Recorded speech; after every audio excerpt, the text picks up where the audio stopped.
واحد من اهم الدروس عندنا هو الارياز عندنا بتقسم للرومبس والسكوير والترابيزيوم. تعالى في دقيقه كده نشوف ملخص الكلام ده كله. اول حاجه في الرومبس الاريا بتاعتنا بتبقى السايد لينس في الهايت. يبقى لو هو عاوز الاريا هنعمل السايد في الهايت، او لو هو طلب منك السايد لوحده هتعمل اريا اوفر الهايت، ولو هو عايز الهايت لوحده هتعمل اريا اوفر السايد. يبقى ده كده ملخص الحته الاولانيه.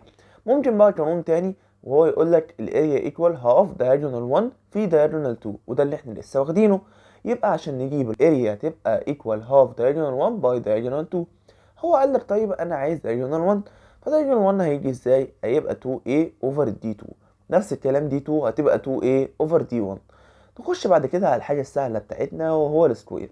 السكوير كنا خدنا قانون الاريا بتاعه زمان اللي هو السايد في السايد، ولو عايزين السايد لوحده هتبقى السايد ايكوال روت الاريا. بعدين بقى خدنا قانون جديد وهو الاريا هتبقى ايكوال هاف دي بار 2. ايه يا مستر دي بار 2 ليه مش دي 1 ليه دي 2؟ لان الدايجونال بيبقى بتاعت السكوير كلها ايكوال، فبالتالي دي 1 هي دي 2، فعملناها هاف دي باور 2. ولو عايز دي لوحدها هتبقى ايكوال روت 2 باي الاريا. نخش بعد كده بقى على الترابيزيوم بتاعنا قانون جميل قوي بيقول لك ال P1 بلس ال P2 اوفر 2، يعني البيز الاولاني بلس البيز التاني على 2 في ال H.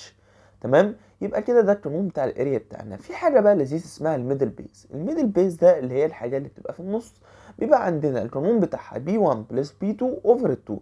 لو خدنا بالنا الاتنين متشابهين، فلو انا عاوز اجيب الميدل بيز ممكن اقول ان الميدل بيز بتاعنا هيجي بالاي اوفر الاتش. ليه قلت الكلام ده؟ لان احنا عندنا بنعمل دي اكنها ام، كل الكلام ده اكنه ام، فبالتالي لو عايز اجيب الام يبقى الاي اوفر الاتش. يبقى تحت عندنا اخر قانون بتاعنا يبقى الاريا ايكوال الميدل في الهايت، وده مش قانون جديد، هو القانون ده بس شلنا P1 بلس P2 اوفر 2 وحطينا ميدل. ولو قال لك عاوز الهايت هنعمل ايه؟ هتبقى الاي اوفر الميدل. وبكده احنا نكون خلصنا. شفت الدنيا سهله ازاي؟